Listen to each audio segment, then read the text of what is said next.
Friends and family, we are gathered here today for the unfortunate and unexpected passing of Amy Keating Rogers.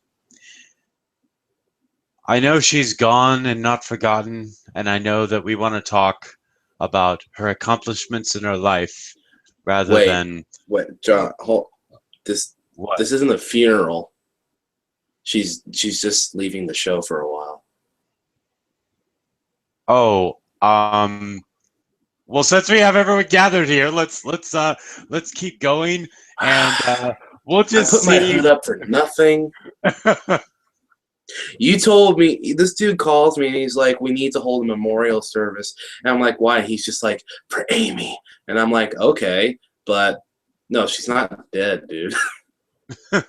I know that, but it is kind of sad because this is the last Amy Keating Rogers episode that will ever air. I know she was. There was so many good things about Amy's writing style. One of them being that, with the exception of Philly Manila, she was one of the few writers that could really successfully capture, like, especially Pinkie Pie's characterization, but all their characterizations pretty well.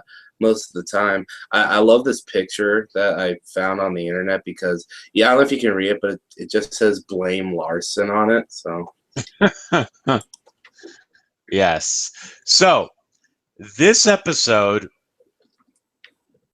without kind of going too far in, I think this is the best Applejack episode to date, hands down. yeah, it definitely was in terms of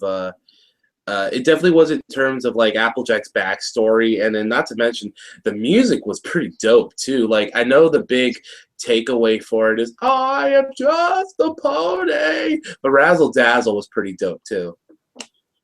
Mm. So this episode starts off, and apparently they're holding a festival, which honestly looks like Summerfest to me. Mayhem. I know California got Mayhem Festival. Us in Wisconsin got some awesome Summerfest. And then 11 later days on, and a crap ton of bands. and then later, and then a little later after Mayhem, we got Knotfest. Slipknot, bro. So yeah, they're apparently setting up this this really cool festival, and they have this huge stage set up too, which honestly, it almost looked like the stage from Rainbow Rocks at first. Or actually, it also kind of looked like the runway that they used in Suited for Success. Oh yeah, a little bit. You know, so Picky's talking about how she got the biggest pop star pony ever, and Applejack's just like, "What are you talking about? Sapphire Shores? No, she's the The second second most most famous." popular. And then we have Countess Coloratura, and it's just like, okay, that is one interesting name for a singer, but at Yeah, least it doesn't have a bad rep like a lot of pop stars nowadays. yeah. I was gonna say, I was like, coloratura. What the hell? I looked up. Oh, it's a singing thing. Okay, so it's like I knew, like, when I heard Kansas name, Mi Amore Cadenza, Princess Cadence. I'm like, okay, that's kind of clever. But coloratura, I'm like, what's this, Latin now? Yeah. So it's so funny because Applejack's just like, I knew someone kind of like that. And she snorts, and I'm like, okay, that is the most adorable snort ever. Pinkie Pie is most adorable condescender. Uh huh. So it's so funny. It's like, Pinky's just like, you know how many hoops I had to jump through to get her? No. A lot of hoops. My God. Yeah, the life of a promoter. Hmm. And there goes to a flashback of Applejack saying that, yeah, I had this friend. I called her Ra Ra, which, yes, that is a Lady Gaga reference, I believe. And Rah they rah rah rah rah. Oh, oh, I never thought. Ra Ra Ra Ra Ra. That's, it's so stupid, but it's pretty funny too. Uh, Uh, and it's basically like they went to a place called Camp Friendship, and it kind of reminded me of Camp Laszlo a little bit. that's what I thought too. I was just like, where have I seen a camp like this before? And I'm just gonna say this. I'm just gonna say this right now. There is no way Applejack should have been able to have played a guitar that good, and there is no way Coloratura could have sounded that good when they looked younger than the CMC. Mm. And Good what's song really though. fun? Oh yeah, when they started out, I know that's Lana Hall, and I know that she has a great singing voice, but I know she wasn't able to do a kid. But at that moment in time, I'm just like, okay, push that thought to the back of my mind. I do not care. Yeah. It just sounded so good. Suspension of disbelief, bro. Uh-huh. I remember when Silver Quill came up and it was like, yeah, I I don't remember if it was him or not. But it was something along the lines of like, um, out of all the things that this show has done, the one thing that breaks me is the fact that Applejack can play guitar with hooves. Really? That's the thing? I know, right? It wasn't like when Joss Scorcher had that friend of his and him reviewing Dragon Shy, and he like exploded because of how they were walking uphill. Hmm. It's like Science One Magic Zero or something. It was so stupid. Um, Uh, but then it switches back to the present, and the Countess arrives in like this huge, like diamond shaped. I don't even know. It's just like this huge cart, it was a and thingamajig. it opened up, and the Countess comes out, and it's just like, wow, you have an eccentric hairstyle. Were you hanging out with the sirens at all? That's what I thought. I'm like, dude, that her hair looked like Sonata's, like the design, just different colors. Pretty much. Hey, I just got an email. The Undercover Brony are streaming the main attraction review. Let's watch. Yeah, totally. We watched the other one, so let's I do this one. I would totally try to have that on my phone right now, but it would fuck with my internet too much. Mm. Oh, by the way, real quick before we get back to the review, I've been wanting to say this for a while. But me and Snakeskin are actually doing another form of reviews over on my personal channel. We're doing Star Wars reviews, and our review of episode 5 should come out probably on Saturday. I want to say. 15 days till Force Awakens! I know it's gonna be so good. Hoorah!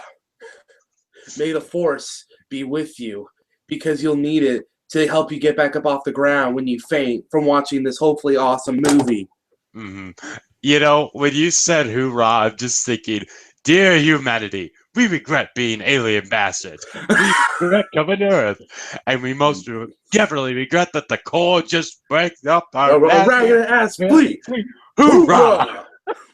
Fuck yeah, Sergeant Johnson. So, Oh.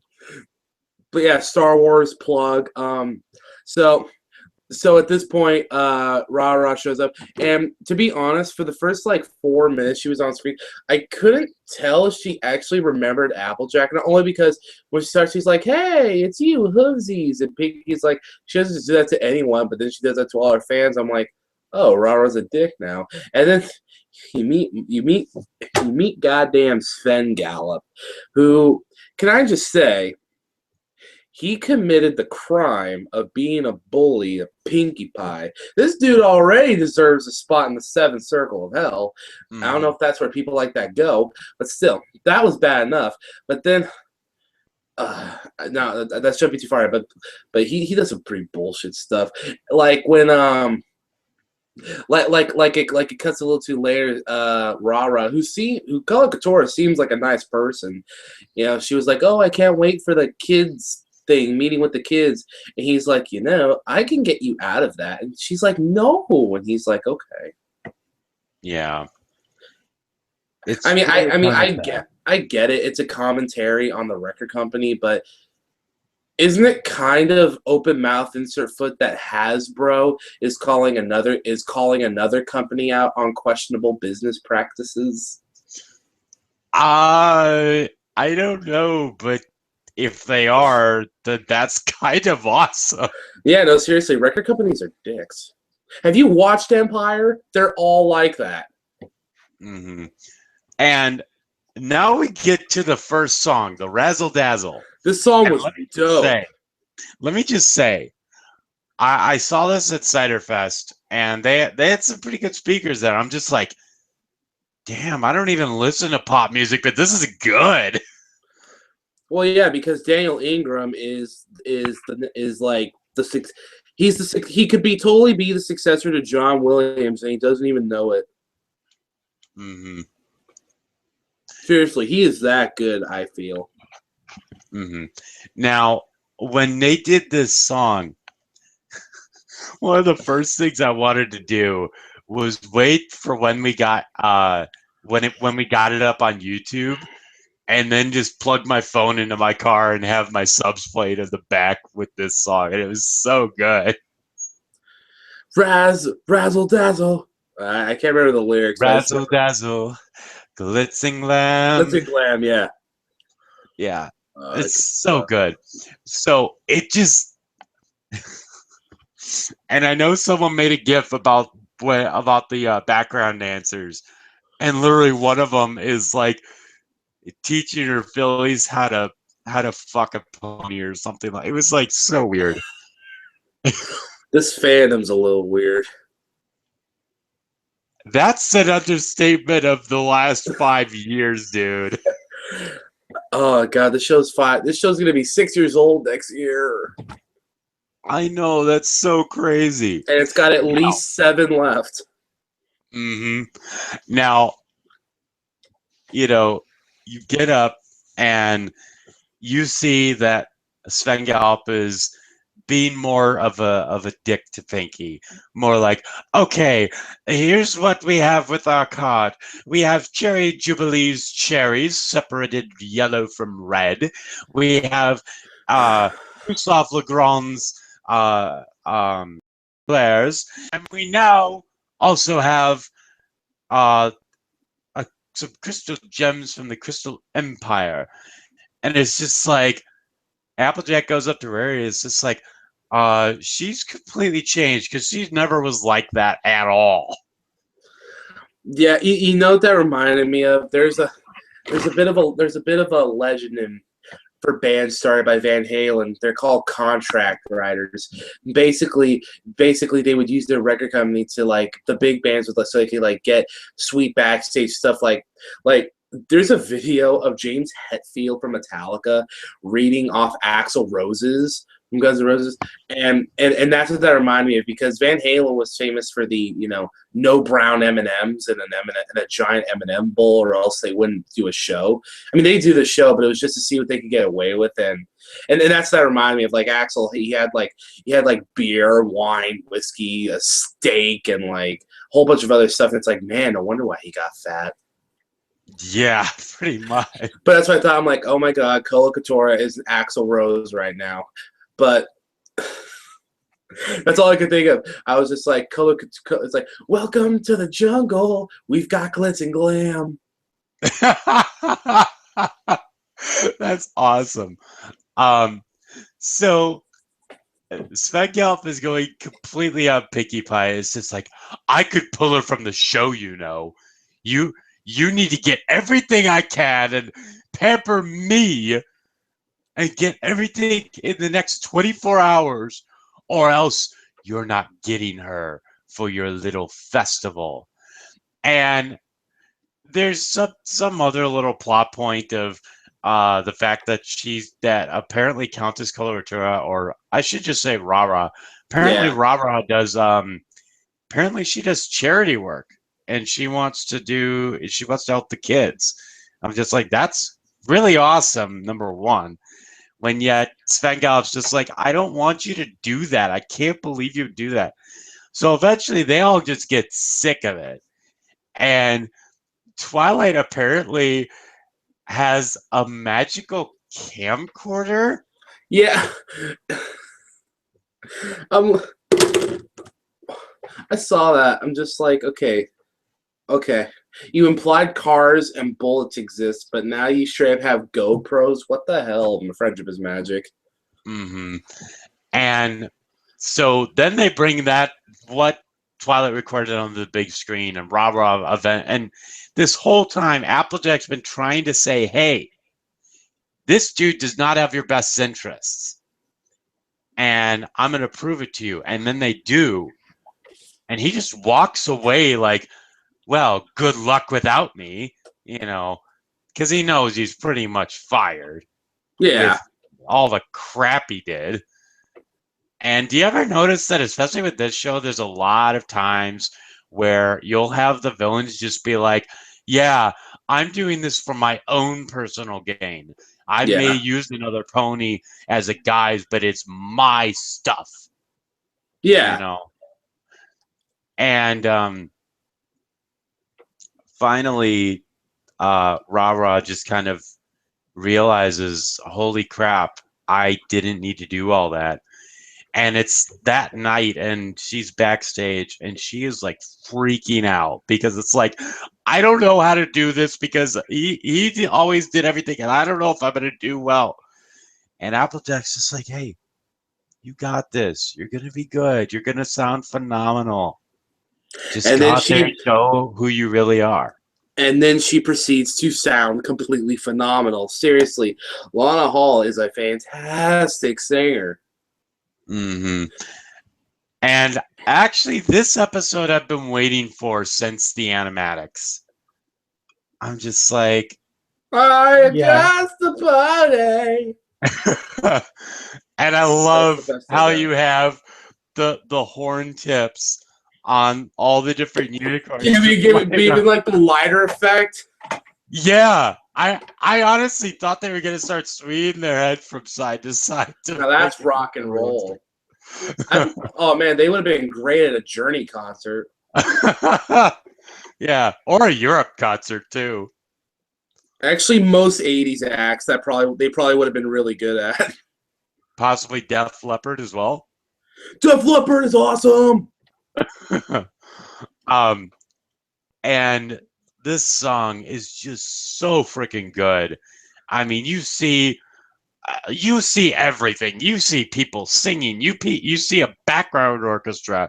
You see her playing the piano, and her cutie mark starts to shine, and she has tears streaming down her face with how happy and free she feels. I'm just like, This that is how you show freedom of emotion. this is one.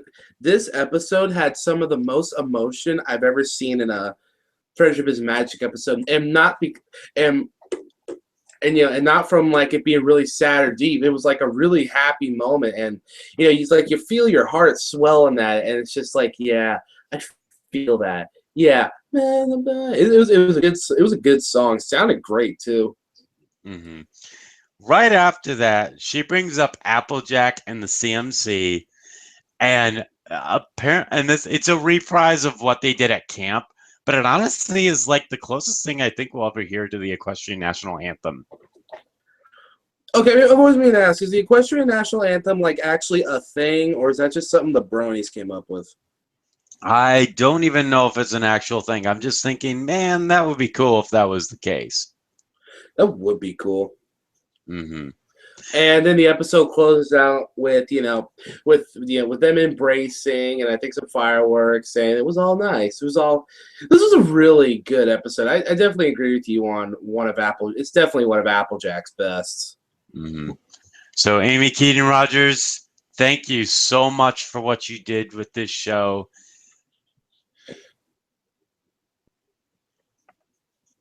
Yes. You have earned your mark. Sorry, I saw The Good Dinosaur a few days ago. Oh, nice. Screw that, man. So, That movie's sad as hell. Oh yeah, we gotta score it. So yeah, I mean, I'd give this one definitely. I definitely give this one a 8.5. mhm. There wasn't anything I inherently disliked about it, but I do kind of wish Rara's. I mean, Rara had like it's weird. Rara had a lot of character, but I kind of just wish there was more of her. You know.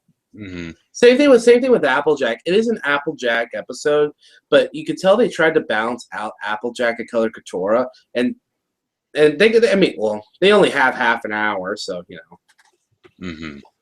But yeah, no, good So, episode. yeah, I agree. I give this one a 9, because it is a very good episode, very good Applejack episode, and it shows a lot of Applejack's best qualities on display here. She's the voice of reason, but she understands the way that things need to kind of be, like, how can I put this?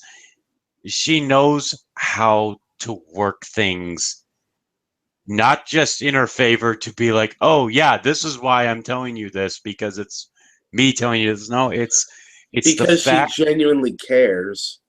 She genuinely cares about these people. So yeah, good episode. I like it. I do too. So, yep, it's gonna be pretty awesome. So yeah, anything else? Um, can't wait to talk about the finale. I know, and I'm gonna try and get a couple people on this one, so it should be fun. So that's it Hopefully, from me, John, and me, Snake Skin. and we will talk to you guys later. Peace out, Dragon. I'm just a pony.